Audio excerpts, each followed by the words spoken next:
नमस्ते प्यारे बच्चों। तो आइए आज हम देखते हैं गणित का अध्याय 11। इसके पहले वाले जो अध्याय हैं वो हमने पिछली वीडियो के माध्यम से समझे थे। यदि आपने उनको किसी कारणवश नहीं समझा है या उनको अपनी एड ग्रेड बुक में नहीं लिखा है तो इसके डिस्क्रिप्शन में लिंक दी गई है, लिंक पे जाके देख सकते हैं या प्लेलिस्ट पे जाके भी देख सकते हैं। यहाँ देखिए, इसमें अध्याय 11 में दिया गया है बीज गणित। अब ये यहाँ से शुरू होती है बीज गणित, एक नई गणित है। और जो अभी हम संख्यात्मक गणित अंक गणित पढ़ के आ रहे हैं उससे ये थोड़ी हटके रहती है।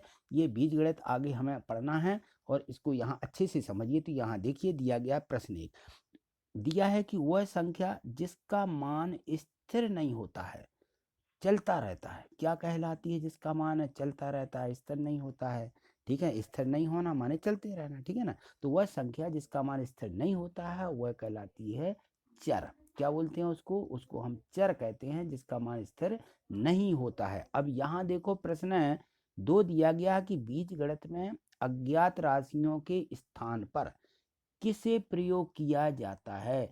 तो बीज गणित जो होती है, इस बीज गणित में अज्ञात राशि जिसका मान हमें पता ही नहीं है, पूछा जाता है कि ये क्या होगा, उसके लिए बीज गणित में हम उस अज्ञात राशि के स्थान पर हम इनका उपयोग करते हैं जो हमारे अंग्रेजी वर्णमाला के जो अक्षर होते हैं, ए है, बी है, C, D, E, F, M, N, X, Y, Z, इनमें से किसी भी एक अक्षर का उपयोग कर लेते हैं और हम इसको यही मानते हुए कि मान लेते कि वो संख्या इनमें से कोई एक को मानते हुए हम उनको हल करते हैं। ठीक है, जो राशि अज्ञात होती है। तो इसका हमें ध्यान रखना। चलिए आगे देखिए।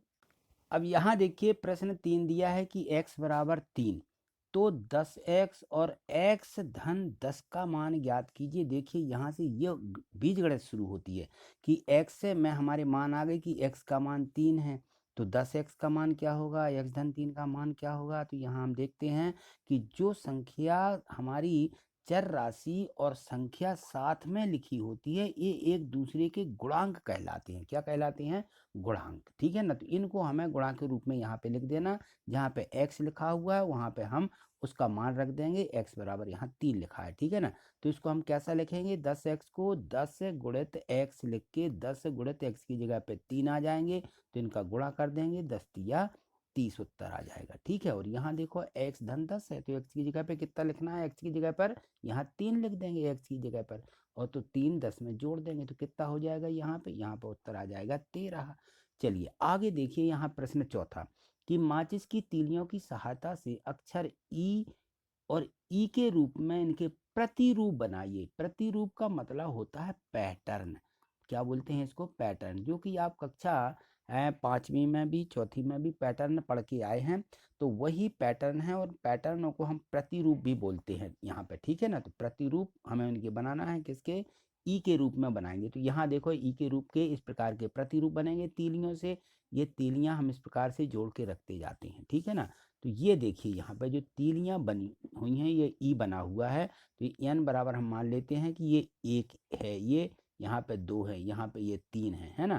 तो इनकी संख्या दर्शाई जा रही है कि 1 ई है, यहाँ 2 ई है, यहाँ पे 3 ई है। आगे बढ़ेंगे तो हम 4 ई हो जाएंगे, जो कि हमारी यहाँ एन का मतलब होता है संख्या, नाउन, नंबर। ठीक है ना। तो ये नंबर बता रहे हैं कि पहले नंबर में 1, दूसरे नंबर में 2, तीसरे में 3, इस प्रकार से। ठीक, चलिए आगे देखिए। अब यहाँ देखो प्रश्न 5 दिया गया है। प्रश्न 5 में है कि अक्षर जेड का जेड के रूप में तीलियों से प्रतिरूप बनाने के लिए आवश्यक तीलियों की संख्या के लिए नियम बनाइए और नियम इसका जो है ज्ञात कीजिए। क्या नियम बनता है? तो यहाँ देखिए n बराबर 1 जेड, n बराबर 2 जेड, n बराबर 3 जेड, 3 जेड है यहाँ पे। तो तीलियों की संख्या क्या होगी? यदि 1 जेड है तो कितनी तीलियां लगती? 1 2 3, यहाँ हम लिख देंगे कि 3 तीलियां लगी। ठीक है ना। और यदि हम 2 जेड बनाते हैं तो कितनी तीलियां हो जाएंगी? 6 तीलियां हो जाएंगी। 3 जेड बनाते हैं तो कितनी तीलियां हो जाती हैं? 9 तीलियां हो जाती हैं। तो इनका जो नियम होता है वो किस प्रकार से बनता है? तो यहाँ देखिए n बराबर 1 के लिए नियम बन गया, या 3 तीलियां हैं तो 3n लिखा जाएगा। क्या लिखा जाएगा? 3n। क्योंकि n जो होता है संख्या है, n बराबर 1, तो 3 ही तीलियां आ जाएंगी। ठीक, इसी प्रकार से आगे बढ़ेंगे यदि हम कि n बराबर 2 है तो n बराबर 2 के लिए भी हम 3n ही लिखेंगे। n का मतलब 2, यहाँ 2 का गुणा कर दें 3 में तो 3 दूनी 6 ही प्राप्त होगा। इसी प्रकार से इस 3 में भी देखिए तो n बराबर 3 है यहाँ पे, तो ये n का मान 3 है, तो इसका भी जो हमारी संख्या 9 है, 9 के लिए हम 3n ही लिखेंगे, क्योंकि इसमें n की जगह 3 का गुणा कर देंगे। 3 गुणे 3 तो कितना 9 ही प्राप्त होगा। तो तीलियों की संख्या निकलती आती है, तो z के लिए नियम जो बनेगा वो 3n होगा। ठीक है, ये z का नियम निकल आए कि z के लिए इसका नियम क्या होगा। तो आगे चलिए देखिए। अब यहाँ देखो निम्न तालिका दी गई है, यहाँ पे इसमें है चर और अचर राशियां छांट कर लिखिए। चर राशि और अचर राशि। अचर राशि क्या होती है, चर राशि क्या होती है, तो चर और अचर दोनों पड़ी हैं, तो इसमें जो संख्या है वो हमारी अचर राशि है, और जो हमारे अंग्रेजी वर्णमाला के अक्षर हैं ये चर राशि है ना। ये सभी चर राशियों में लिख दीजिए, और जो संख्या है इनको जो है हम किस में लिखेंगे, अचर राशि में। तो यहाँ देखिए हमने इसके ए यहाँ पे लिख दिया, 4 और 3 इसमें लिख दिए, एक्स यहाँ लिखा, 9 और ऋण 2 इसमें लिख दिया है, बाय इसमें लिखेंगे और ऋण 1 अचर राशि में लिखेंगे। तो इस प्रकार आपको अलग अलग छांट करके लिख देना है। तो इसमें बी है, इसमें 2 और 7 यहाँ लिखेंगे। ठीक है, अचर राशि के साथ में। अब यहाँ देखो प्रश्न 7, यहाँ देखिए प्रश्न दिया गया है कि माँ ने लड्डू बनाए। ठीक है, उन्हें कुछ लड्डू मेहमानों और परिवार के सदस्यों को दिए हैं। कुछ है किसको दिए, मेहमानों को भी दिए और परिवार के सदस्यों को, दोनों को बांट दिए। फिर भी 6 लड्डू शेष रह गए। माँ ने L लड्डू दे दिए, मेहमानों को कितने दे दिए, L। तो उसने कितने लड्डू बनाए थे, तो L और 6, ये कितने हो जाएंगे, L धन 6। तो हम यहाँ लिखेंगे कि शेष रह गए लड्डुओं की संख्या 6 है, मेहमान परिवारों को दिए गए संख्या लड्डुओं की संख्या L है, तो माँ द्वारा बनाए गए लड्डुओं की संख्या L धन 6 होगी। उत्तर बराबर L धन 6। ठीक है, यहाँ देखिए प्रश्न 8 दिया है कि किसी परेड में कैडेट मार्च कर रहे हैं। कैडेट मार्च, एक पंक्ति में 5 कैडेट हैं। यदि पंक्तियों की संख्या ज्ञात हो तो कैडेटों की संख्या प्राप्त करने के लिए क्या नियम बनेगा। देखिए पंक्तियों की संख्या जो है उनको इन्होंने कहा है कि उसके लिए के का प्रयोग कीजिए।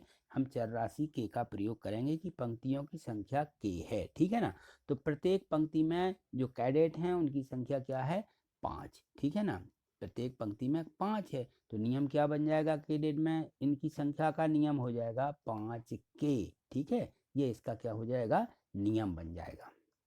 प्रश्न 9 दिया गया कि शिक्षक प्रत्येक विद्यार्थी को 5 पेंसिलें देता है। ठीक है, यदि विद्यार्थी की संख्या ज्ञात हो, विद्यार्थियों की संख्या मालूम हो, तो पेंसिलों की संख्या क्या होगी। तो हम मान लेते हैं, यहाँ पे बताया गया कि विद्यार्थियों की संख्या का S का प्रयोग करना है। ठीक है ना, तो विद्यार्थियों की संख्या क्या है, S है, तो प्रत्येक विद्यार्थी को पेंसिल 5 मिले, तो क्या नियम होगा पेंसिलों की संख्या का, 5S। ठीक है, 5S, इस प्रकार से इसका जो है नियम हो जाएगा। ठीक, चलिए आगे देखिए। अब यहाँ देखिए प्रश्न 10वां जो दिया गया है, इसमें दिया कि निम्न आकृतियां जो है तीलियों से बना त्रिभुजों का एक प्रतिरूप दर्शा रही हैं। त्रिभुजों की संख्या के 2 पद आवश्यक तीलियों की संख्या के लिए व्यापक रूप या व्यापक नियम ज्ञात कीजिए। तो यहाँ जो है त्रिभुजों की संख्या के पदों में हमें इनकी तीलियों की संख्या के लिए नियम बनाना है। तो यहाँ हम देखते हैं, हम मान लेंगे इनको कि ये जो त्रिभुजों की संख्या है, त्रिभुजों की संख्या n है। कितनी है, n। तो यहाँ देखिए n बराबर क्या आ जाएगा, 1। यहाँ मान लेंगे है ना कि n बराबर 1, n बराबर 2, 3, 4, इस प्रकार से मानते जाएंगे। ठीक है, तो यहाँ देखो जो एक त्रिभुज है, इस त्रिभुज में कितनी तीलियां लगी हुई हैं, 3। कितनी, 3। और यहाँ दूसरा त्रिभुज देखेंगे तो इसमें कितनी तीलियां लगी हुई हैं, तो यहाँ दूसरे त्रिभुज में 1, 2, 3, 4, 5 है ना। तो ये इस नियम का प्रयोग करते हुए हमें यहाँ लिख देना है कि जब n बराबर कितनी हो, n हो 1 हो, तो क्या हो जाएगा, यदि एक त्रिभुज है तो 3 तीलियों के लिए इस प्रकार से नियम बनेगा यहाँ पे, क्योंकि संख्या इस प्रकार से बढ़ रही है, 3 दूनी 6 नहीं हो रही है। तो हम यदि 3 दूनी 6 हो रही होती तो इसका नियम हो जाता 3n, और यहाँ पे संख्या ये कम हो रही है, तो हम इस प्रकार से नियम बनाएंगे कि 2 गुणित 1 धन 1 का नियम बनेगा। तो यहाँ पे क्रमशः संख्या त्रिभुजों की बढ़ती जा रही है। तो यहाँ देखिए 2 एकम 2 धन 1 बराबर होता है 3, तो n की जगह क्या यदि हम 1 रखेंगे तो 3 आ जाएगा, ठीक है ना। अब चलिए दूसरे में यहाँ क्लियर हो जाएगा कि n बराबर यदि 2 हो तो हम यहाँ क्या करेंगे, क्रमशः हम संख्या इनको बढ़ाते चलेंगे। तो यहाँ देखो जब हम n बराबर 2 लेते हैं तो तीलियों की संख्या कितनी है, 5 है। तो 5 के लिए नियम क्या होगा, यहाँ पे देखिए 5 तीलियाँ आ गई, 1 2 3 4 5, 5 के लिए नियम बनाना है तो ये हो जाएगा 2 गुणे 2 धन 1। बिल्कुल इसी नियम को आगे बढ़ाते हुए तो 2 दूनी 4 और 1 5, तो ये नियम बन जाएगा कि 2n धन 1 का नियम। इसी प्रकार से तीसरे वाले में देखिए यहाँ 3 त्रिभुज दिख रहे हैं, लेकिन तीलियों की संख्या ज्ञात कीजिए, 1 2 3 4 5 6 7 तीलियां हैं।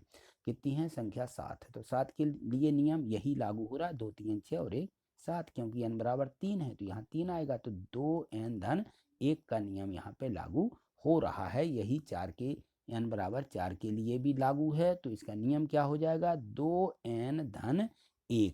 ठीक है, इन सभी त्रिभुजों के लिए एक नियम बन जाएगा कि 2n धन 1। अब आपको जितने त्रिभुज बनाना हो, 5 6 7 n बराबर संख्या लेते जाएं तो वो सब तीलियों की संख्या इससे क्या होगी, ज्ञात होती जाएगी, ठीक है ना। क्योंकि संख्या क्रमशः है किस में बढ़ रही है, 3 2 5 2 7 2 9 2 11 इस प्रकार से बढ़ रही है, 2 2 भुजाएं बढ़ रही हैं। तो ये 2n धन 1 का नियम यहाँ पे लागू हो रहा है, ठीक है। तो आज इतना ही, मिलते हैं अगली वीडियो के माध्यम से। आगे देखने के लिए चैनल को सब्सक्राइब करके रखना है और वीडियो को लाइक करना है, तो यहाँ जो है लाइक का चिन्ह बना है, यहाँ क्लिक कर दीजिए, ठीक है। थैंक यू, धन्यवाद।